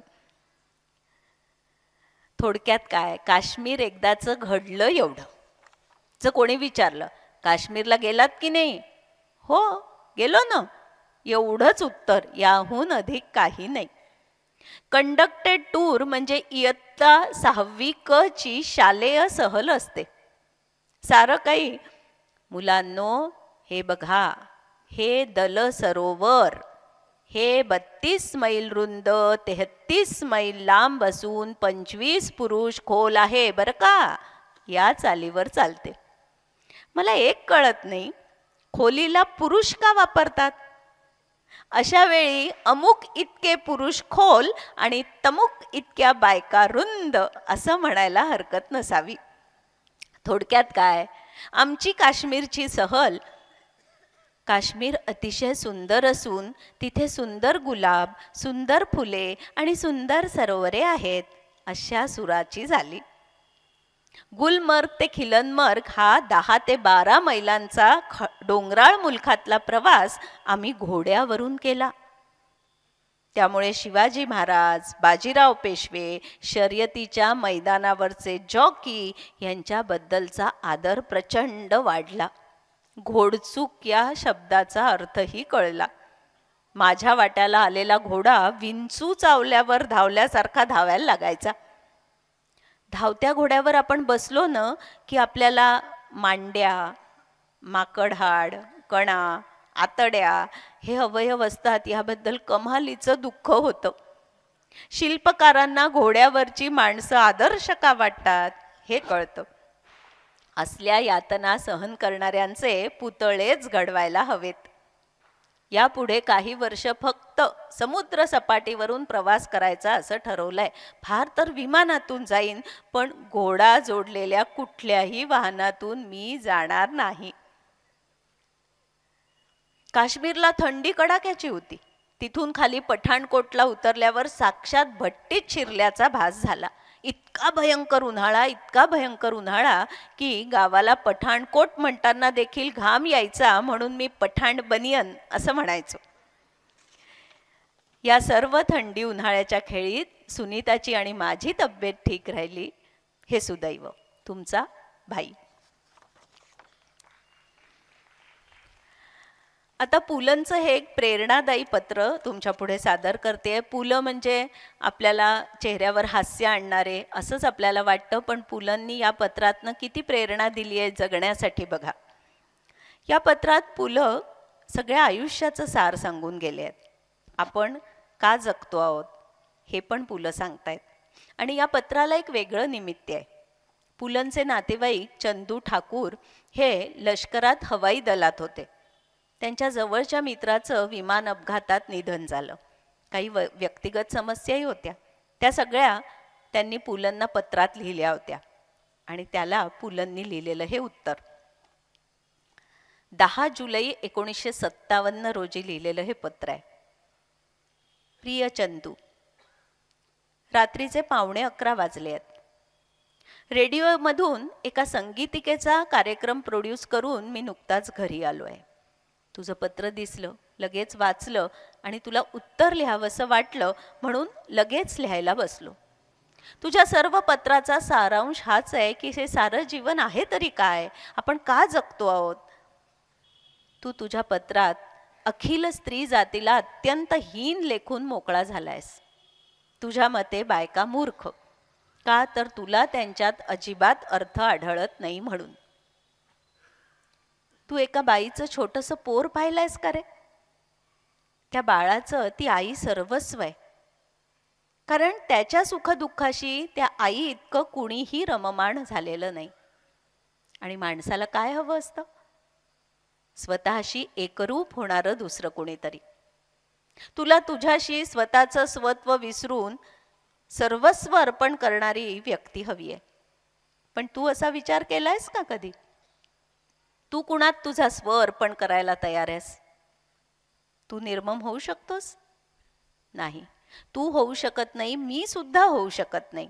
होऊ शकतात केवळ स्त्रिया, ज्यांची तुला अजून ओळख पटलेली नाही. स्त्री ही परमेश्वराची अगाध कृती आहे, साऱ्या जीविताची प्रेरणा आहे. अरे तुझ्या आईकडे बघ, ती तुझ्या आप्पांसाठी जगते. तिला वैयक्तिक महत्वाकांक्षा नाही. सुनीता स्वतंत्रपणे खूप गोष्टी करू शकली असती. प्रचंड बुद्धिमत्ता आहे तिच्यामध्ये, पण तिनं तिचं सर्वस्व माझ्यासाठी ठेवलंय. माझ्याशिवाय दुसरा कुठलाही विचार नसतो सुनीताच्या डोक्यात. आपण पुरुष समर्पणाच्या इतक्या वरच्या अवस्थेला नाही जाऊ शकत. तू सदैव मृत्यूच्या छायेत वावरत असतोस. मी देखील ऑफिसमध्ये जाताना रोज स्मशानापुढून जातो. अनेकांची अंतिम यात्रा मला दिसते. विचार येतो, सारा अट्टहास यासाठीच करायचा आहे का? नाटकं लिहायची, विनोदी साहित्य लिहायचं, दिग्दर्शन करायचं, कवितांचे कार्यक्रम करायचे, शेवट तर ठरलेलाच आहे. कशासाठी करायचं मग हे सगळं? पण हे सारं आहे हे असं आहे. हे कशासाठी आहे याचं उत्तर कुणालाही सापडलेलं नाही. आहे हे असं आहे. जीवनाला आपण अर्थ आणावा लागतो आणि तो अर्थ घेण्यात नसून काहीतरी देण्यात असतो. जीवनाला आपण काहीतरी द्यावं लागतं निरपेक्ष बुद्धीने, मग जीवनाला अर्थ येतो. हवेत विरणाऱ्या अल्पजीवी स्वरांची संगीतिका आज नदीत दीपदान करतात तशी मी सोडली. कुणाला आवडेल, कुणाला नाही आवडणार. कुणी माना डोलवतील, कुणी नाकं मुरडतील. मला त्याचं दुःख होता कामा नये, आनंदही होता कामा नये. दुःख झालं पाहिजे ते मी केलेल्या चुकांचं, अपूर्णत्वाच्या जाणीवेचं. आणि आनंद झाला पाहिजे कार्यक्रम करताना झालेल्या तन्मयतेचा. बस एवढंच करण्यासाठी आपण इथे आलो आहोत. तुकोबा म्हणतात, याचीसाठी केला होता अट्टहास, शेवटचा दिस गोड व्हावा. पण मी तर म्हणेन, रोजचा दिवस गोड व्हावा हा अट्टहास असावा. कारण रोजच्यातला कोणता दिवस शेवटचा आहे हे कधी कुणाला कळलंय? जीवनाचा मळा आपण शिंपावा. उगवलं तर उगवलं. वैतागाच्या ठिणग्या लगेच पायाखाली विझवाव्यात. वैताग, कंटाळा मलाही येतो. शूद्रपणा दिसतो, स्वार्थ दिसतो, पण तसा आपल्यात कुणाला दिसणार नाही ना, याची चिंता करावी. मग जगण्याला धार येते. तुझे सोबती अचानक गेले, तुला दुःख झालं, साहजिकच आहे. तुझं अंतर्मुख होणंही स्वाभाविक आहे. तू म्हणतोस their deaths are not justified. My dear boy, whose deaths are justifiable? माझा एक भाऊ औषधांच्या अभावी वयाच्या 11व्या वर्षी गेला. माझे वडील अत्यंत निर्व्यसनी होते, निष्पाप होते, प्रामाणिक होते. 50च्या आत हृदयविकाराने गेले अचानक. जन्म मरणाचं जस्टिफिकेशन शोधत बसायचं नाही. आज आत्ता हाती आलेल्या क्षणाचं सोनं करायचं आणि भरभरून द्यायचं लोकांना. एवढंच करण्यासाठी आपण इथे आलो आहोत. तुझा भाई. आता शेवटचे 10-15 मिनिटं आहेत, त्याच्यामध्ये आपण समारोपालाच आलो आहोत. सुनीताबाईंचं एक पत्र तुमच्या पुढे सादर करते. त्याच्यातनं त्यांचं पुलंबद्दलच्या भावना खूप अधिक स्पष्ट होतात आणि मग सुनीताबाई आणि पुलंमधला एक विनोदी संवाद सादर करणार आहे तुमच्या पुढे.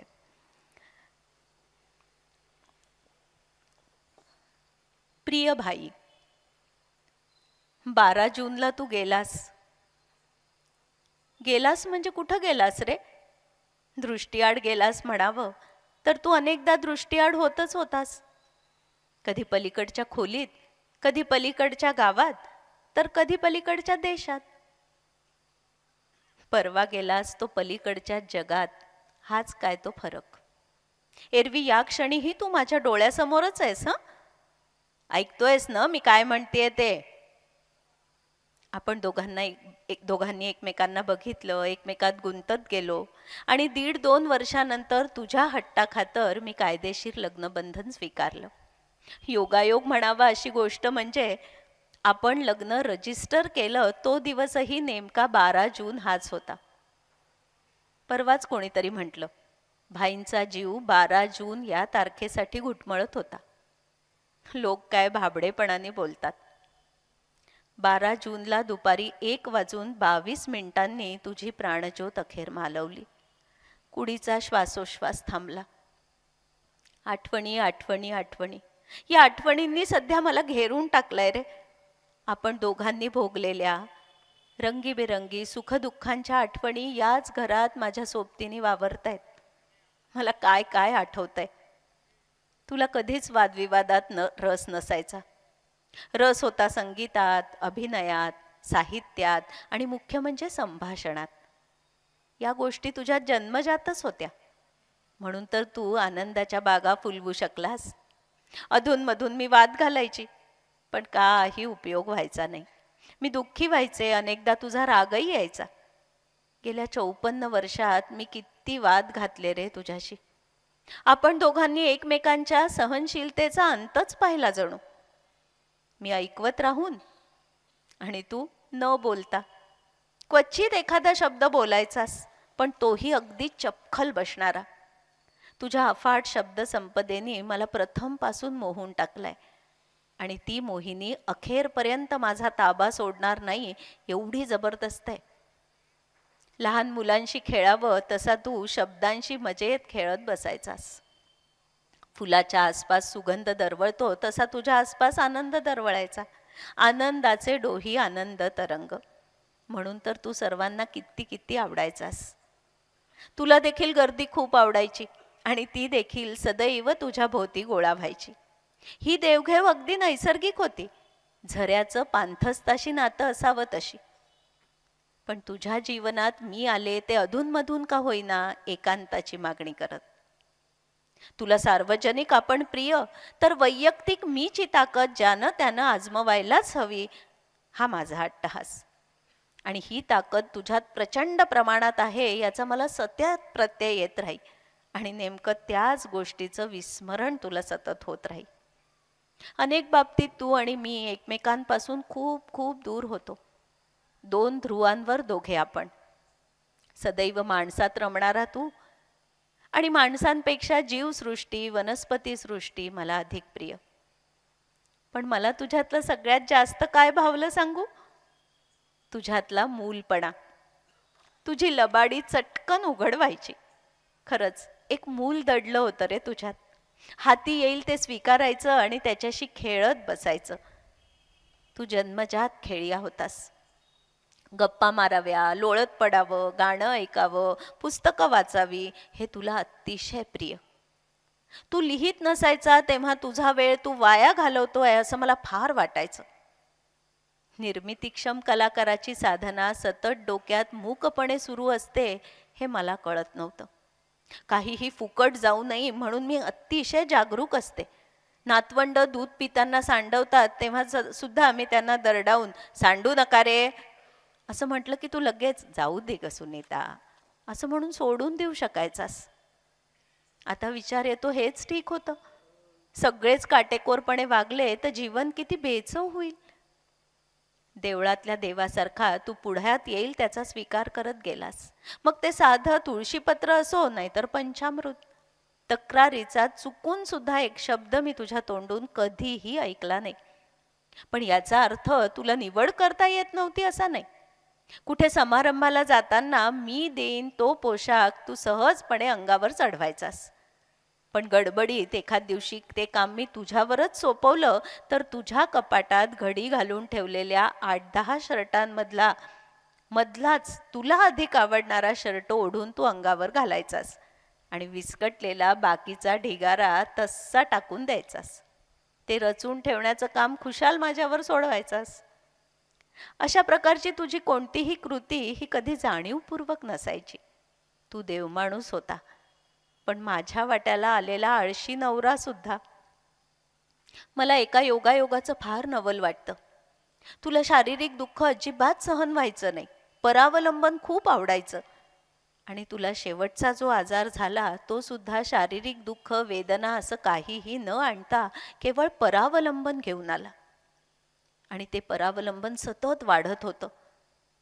त्याने माझा ताण खूप वाढत गेला रे. खूप थकत गेले मी आतून. नाही ते विचार मनात येऊ लागले. तुझा आजार संत गतीने वाढतच चालला होता. वाटायचं याची आई 95 वर्षांची होऊन गेली. यालाही असंच दीर्घायुष्य मिळणार असेल तर माझ्यानंतर याचं कसं होईल. आजवरचं तुझं आयुष्य हेवा करण्याजोगं गेलं होतं. म्हणूनच कसं भुरकन उडून गेलं असं वाटलं.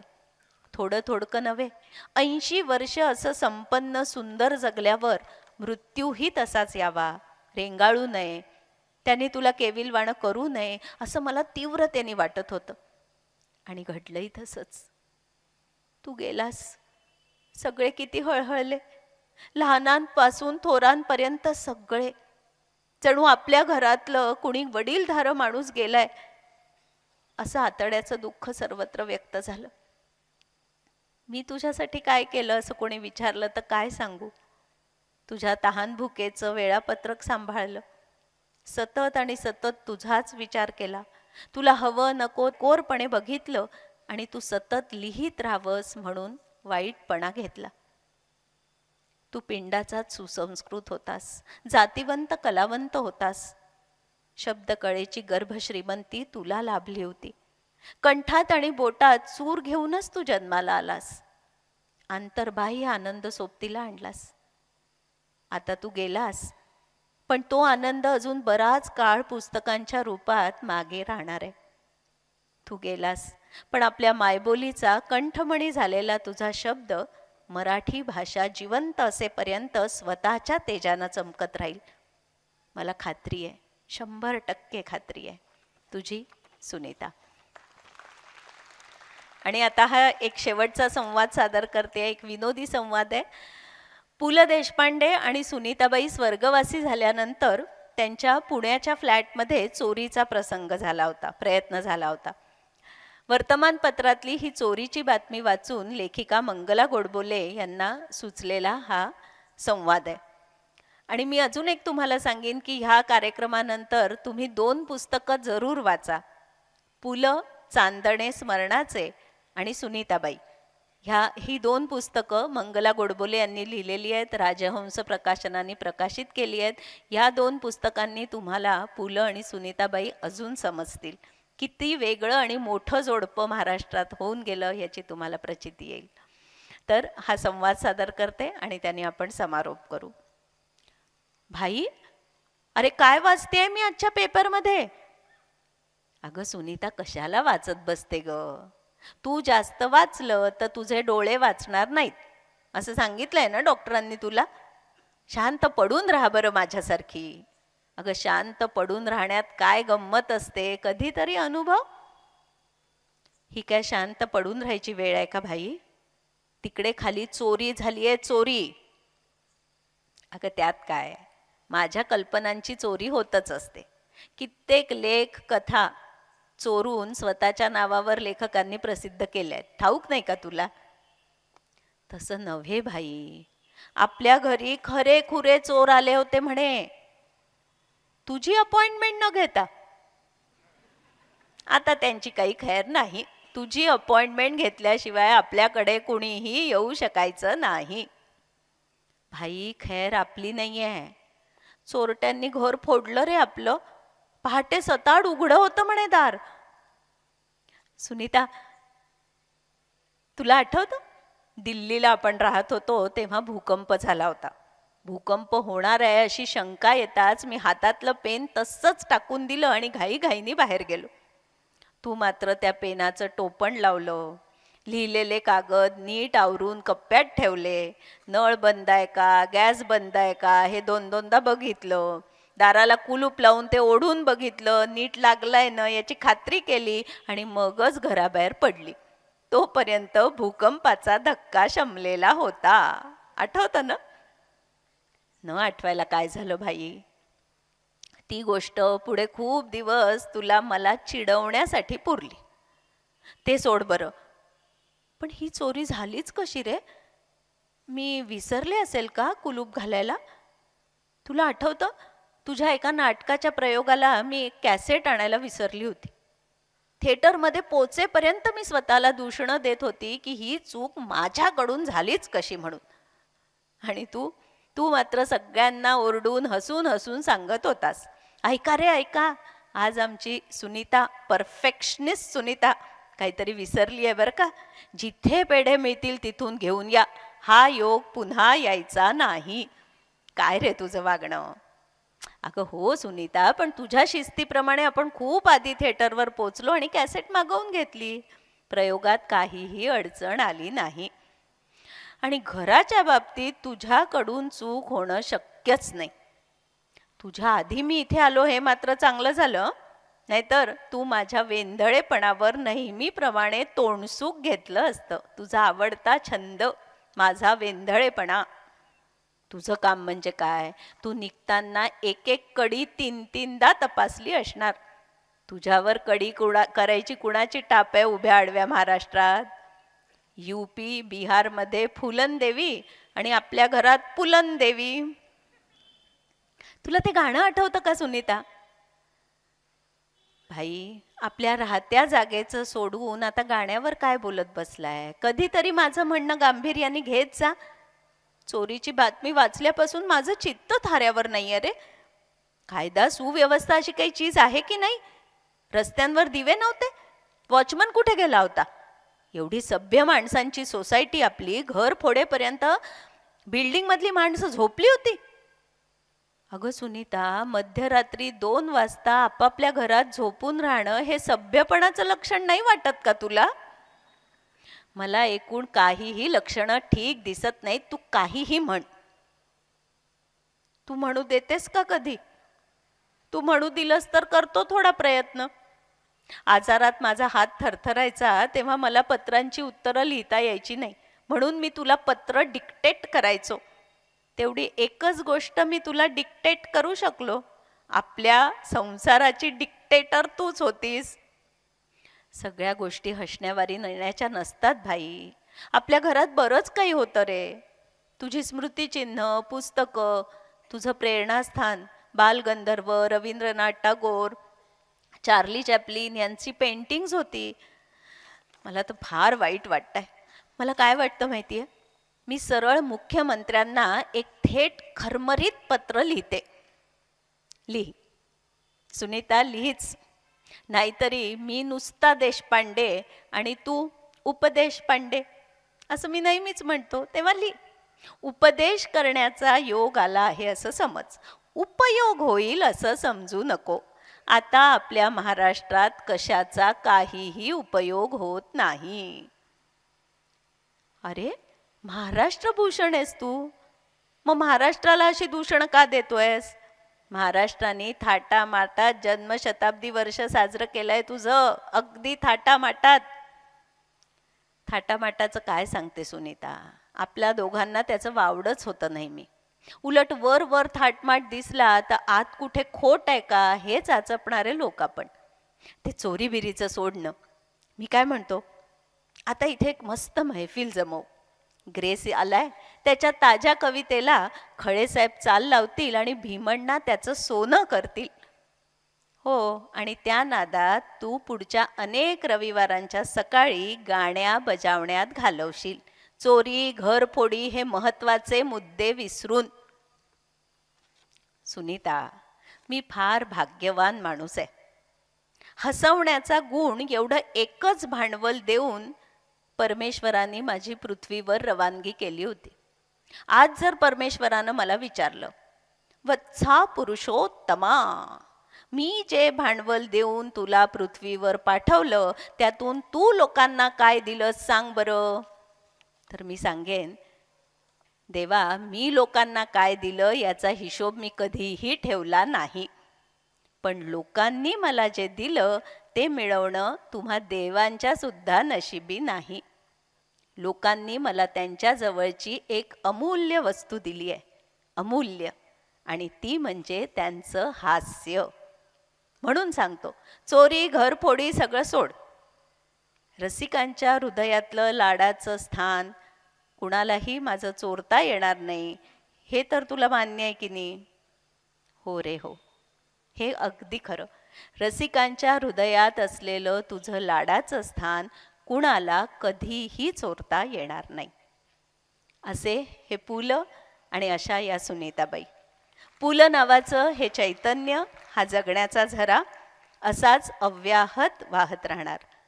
पु ल, आपले भाई, सदैव आपल्यात राहणार संस्कार बनून. धन्यवाद. आणि तुम्ही इतक्या मोठ्या संख्येने आलात, शांतपणे कार्यक्रम ऐकलात, त्याबद्दल मी अगदी मनापासून आभार व्यक्त करते.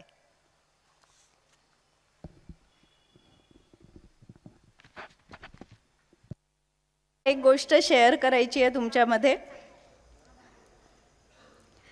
शिरीष दर्यापूरकर यांनी मला हे अतिशय अमूल्य अशी भेट दिली आहे. माझ्या जन्मतारखेची नोट 50ची त्यांनी त्याच्यात घालून दिली आहे आणि पुलंचं जन्मतारीख आणि मृत्यूची तारीख असलेली च्या नोटा त्यांनी दिल्या आहेत आणि ही माझ्यासाठी अतिशय अमूल्य भेट आहे. त्याच्यासाठी मी मनापासून थँक्यू म्हणते.